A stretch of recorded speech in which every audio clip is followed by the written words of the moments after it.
I wanted to give a big shout out to Larry Graves, Canadian Stud Muffin, right? That's his name, Larry Graves, Canadian Stud Muffin. He has a channel on YouTube. He talks about music, a lot of the same bands I talk about. Pretty chill guy, awesome listen, easy hang. But he recently gave me a huge shout out because he was watching my Captain Beefheart video, and one of the albums that I loved, that it usually gets pretty bashed pretty hard. He went back and re-listened to just because I had sort of given it a new spin or kind of inspired him to do so, and then he found out he really liked it and he really enjoyed it. So one, that's why I started this whole thing, is hopefully to turn people onto music. But two, I have to just go check him out, support him, subscribe, watch, do all those things. I thank you very much, sir. I am honored that you did it. Thank you. Yeah, that's all. All right, now on to Santana.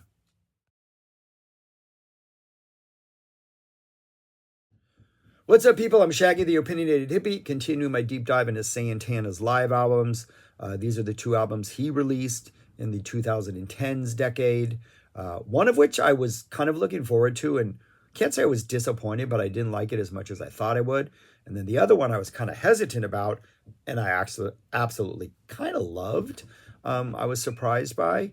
So I'm going to discuss those two, and then I'm going to rank them among all the other Santana live albums I've done thus far. I still have the flu, but thanks to Theraflu, I'm able to do this. So thank you, Theraflu. You are wonderful. I still have blepharitis in this eye, but it's looking much better. So there is hope that the sunglasses will not be needed in a couple days. But anyways, yeah, that's it. That's all I got to say. On to the first of the two live albums. My second favorite of these two is 2014's Corazon Live from Mexico, Live It to Believe It. This is essentially a celebration of the Corazon album. I really, really enjoyed the Corazon album. Actually thought I would enjoy this more, but it didn't come across quite as, I don't know, something about it live just didn't quite engage me as much as the studio album did, though I did enjoy it. But it's quite amazing what Carlos is able to do, because this is almost so many tracks off the album with these singers who were guest singers on the album. The album itself was very much a celebration of like Latin music. We had a lot of like Latin stars, pop stars, Gloria Estefan, Juan S., Miguel, Lila Downs, whole bunch of singers and musicians are on here. They were on the album, and they all show up for this concert. I don't know if it was a series of concerts, if he did it once, but it's pretty an amazing performance, especially if you enjoy the album. He does throw in a couple old tracks. The second song of the night is Jingo. Sounds pretty good, sounds big. The crowd just sounds huge. The energy is good. Both times when they go into that main riff, he is holding that note. We're getting that Carlos Santana sort of trademarked hell note early on. Towards the end of the show, we get a Soul Sacrifice that is quite a different version. There's no percussive break. There's this heavier guitar riff at the end. It's kind of neat what he does with that to kind of mix things up. But almost the entire rest of the album, other than a Maria Maria occurrence popping up, is almost everything from Corazon, the album. Opens up with something called Our Prayer, which is just this huge, like, grand opening. There's these horns. There's this like mariachi vibe to it. Very dramatic, big, anthemic start. And then that goes into Jingo. So the start is absolutely fantastic. After that, they go into Iron Lion Zion, the Bob Marley cover. And I think this works actually better than the studio version. The energy that carries over through the first two songs carries over through this, and just the live vibe and the way the crowd's feeling, and just it all just works better. And then we get La Flaca, which I think was probably the highlight of the studio album. Juan S. is here. He's on vocals. I said it when I did Corazon. I'm going to say it again. Carlos just needs to do an entire album with Juan S. That would be fantastic. I had a friend of mine. Unfortunately, she passed away far too young. But she used to wear a Juan S. shirt, and it didn't have any words on it. We didn't know who it was for years. And we just didn't know how to find out who it was until finally we were somewhere, like a bar or something. Someone's like, hey, you're a Juan S fan? And we're like, whoa, thank you. So been a Juan S fan since that, Juan S. So anyways, and then from there, we get a bunch of the songs from the album that are more of the sort of poppier stuff. We get, let me see if I can read my writing here. Amor corresponde, Amor Correspondido, which was a bonus track on the deluxe version of Corazon. So he's digging deep for these songs with Diego Torres. We get Margarita, which is very kind of a Spanish pop type song. We get Indie with Miguel, which is a soft ballady vibe. That goes right into Maria Maria, nice acoustic guitar action. Then we get one of the other highlights of the show, Una Noche en Nápoles, with Lila Downs. This sounds like you're like in a town square somewhere in Mexico and you're dancing the night away and you're having a good time. And yeah, things get a little rowdy at the end. Yeah, people are having fun. Maybe there's some spirits have been flowing, and they start dancing in the flesh. But yeah, this is good. This is a good song, Una Noche en Nápoles. Then we get Besos de Lejos with Gloria Estefan. Okay, song. We get this neat short little piano instrumental that is played by, I think it's his brother. It's called Kyoto, November 5th, 1976. It's performed by Salvador Santana. Great little 2-minute instrumental that goes really nicely, pairs really well with Corazon Espinado, which is kind of has a smooth vibe, like a Latin pop vibe, the Rob Thomas smooth vibe, has that kind of vibe, but it's a really dynamic version. They're having fun. They go into a guajira, like full-on guajira. They're singing it. They're quoting it. We get a nice little tease. We get this little mariachi flavor at the end, and then we go back into the song.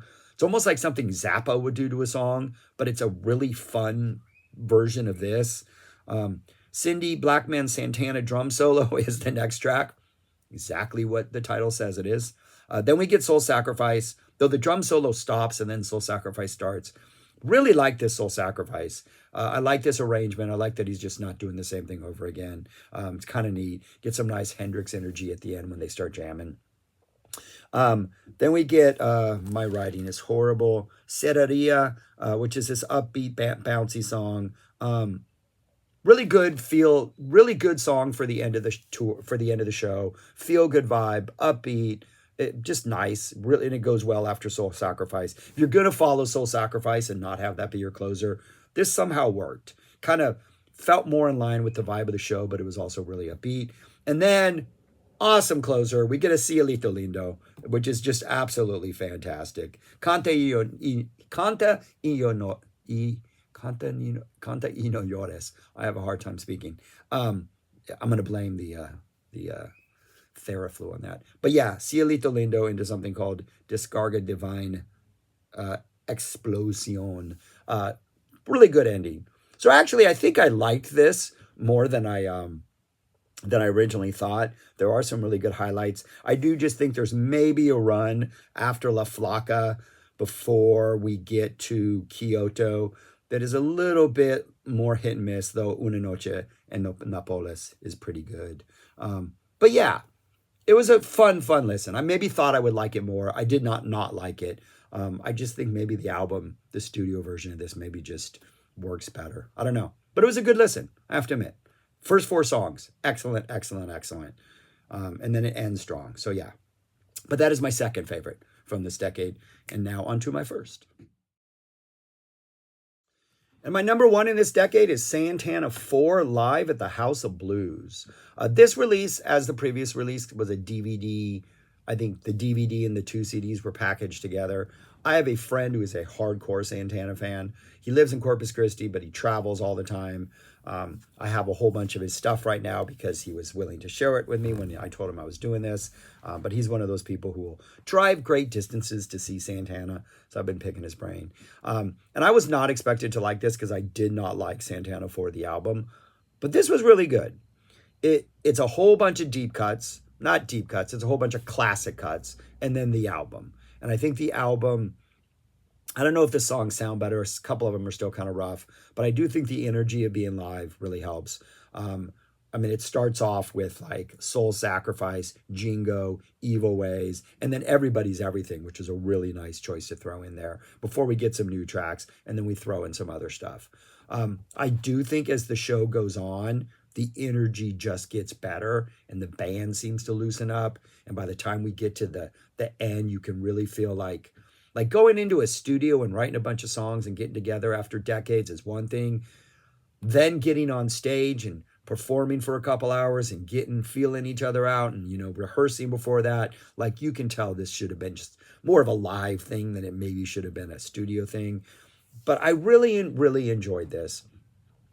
uh Carlos sounds great, Neil sounds great, Greg, Raleigh's organ sound is good. He's still got the pipes for the most part. The sound of his voice is just awesome. This just, it feels like Santana. And there's a number of songs on Classic 4 which felt like early Santana, but maybe just watered down. But here, just coming between classic cuts, it just feels better. If I have one complaint, throw in some deeper cuts. Like almost everything they play is like a hit from their early days. It would have been nice for some classic or some deeper stuff. I would have loved to have heard of Persuasion. I love me some Persuasion.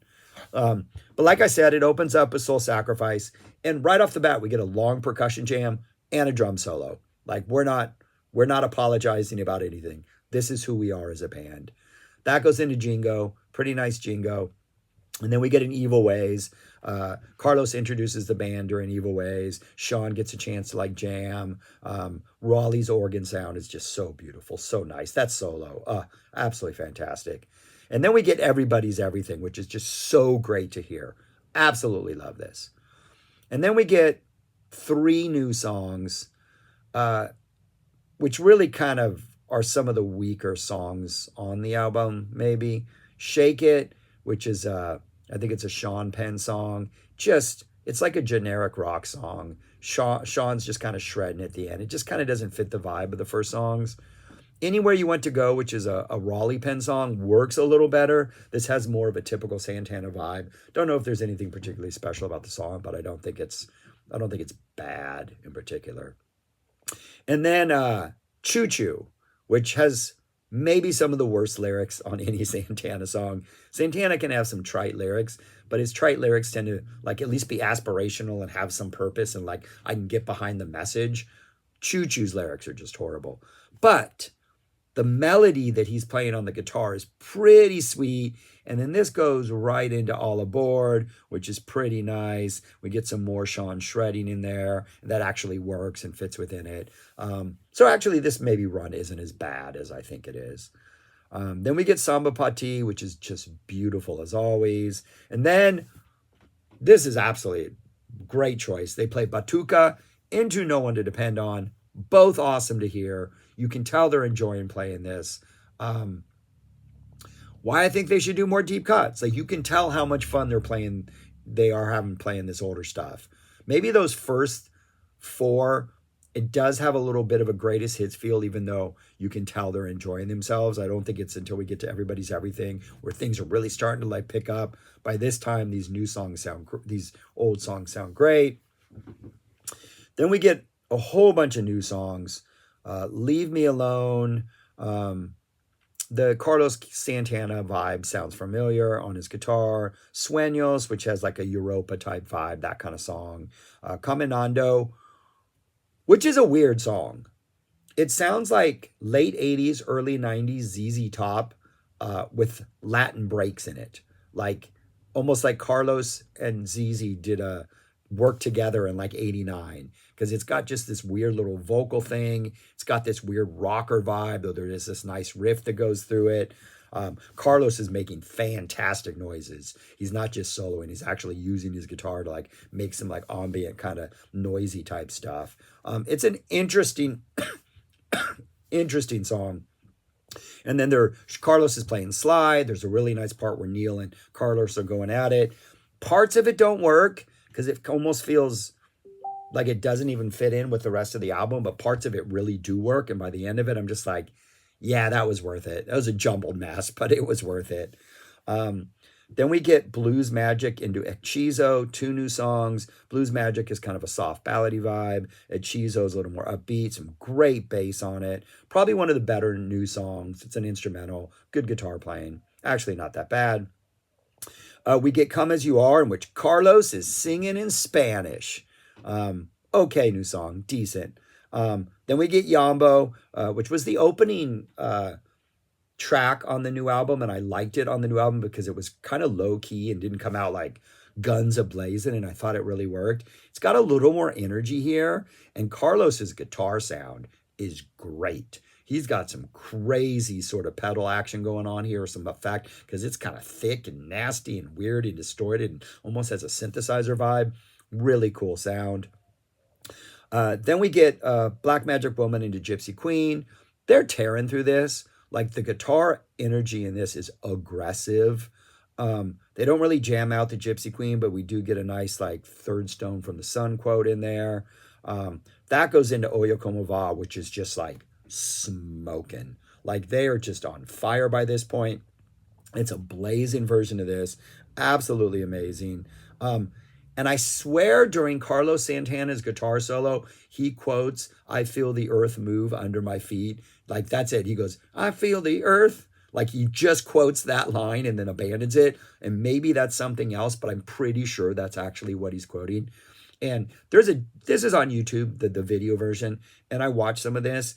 And during this, Neil's just staring at him and smiling the whole time. So I'm almost thinking like, yeah, that is actually what's happening. Then Ron Isley comes out for Isley for, I think it's Isley, for the two songs that he sings on the album. And I think these are the encores. It just feels like a party. It just feels good. These are two great end of the show songs. The energy is fantastic. Everybody sounds like they're having a good time. The songs sound better here than they did on the album. The songs actually were not bad on the album, but the lyrics were just kind of trite. Messages were good and positive, but onto the lyrics. But here, it's great. I think it works. And then we close out the whole thing with Toussaint, which is just fantastic. The energy is just beastly. They are going for it. They're having a good time. It is a fantastic way to end the show. I really, really enjoyed this. I was surprised at how much I enjoyed this, but they pretty much only pick sort of the classic Santana tracks, but they all sound fantastic. Some of the stuff on the album sounds better in this context. And yeah, and even Choo Choo, which I think I panned pretty hard in that review. That melody of the guitar kind of stood out to me, and it was actually kind of working. And I was able to like just ignore the lyrics. But yeah, thought that was a pretty good listen. But that's my number one in this decade. Santana 4, Live at the House of Blues, Las Vegas. And there is where I have ranked those among the others. I have that Live at the House of Blues at number 4, right below the Woodstock Experience, which is essentially Carlos Santana, the Santana Woodstock set. And then right below that, Corazon. That Live from Fillmore 68 is interesting. It's pretty much them just messing around, but it's I don't think it's that. They've yet to find their sound, so it's a little bit timid. But yeah, I think these are a comfortable 4 or 5. I think those top 5 are pretty good listens. But Lotus is a beast. So yeah, Lotus is a beast. But anyways, that's all I got for this. There's a whole bunch of other Santana live stuff floating out there. I don't know how much of it is Santana endorsed or his label stuff, but I'm going to start investigating it and maybe drop one more video of a bunch of other live Santana stuff. But anyways, if I missed something, let me know. And then in a while, after I take a little break, I will do the Carlos Santana's solo albums. And then his stuff he did with other people. There's some good stuff there, actually. So anyways, that's all I got for now. Thanks for watching. Subscribe, like, share, comment, do all those things. And peace. Talk to you later.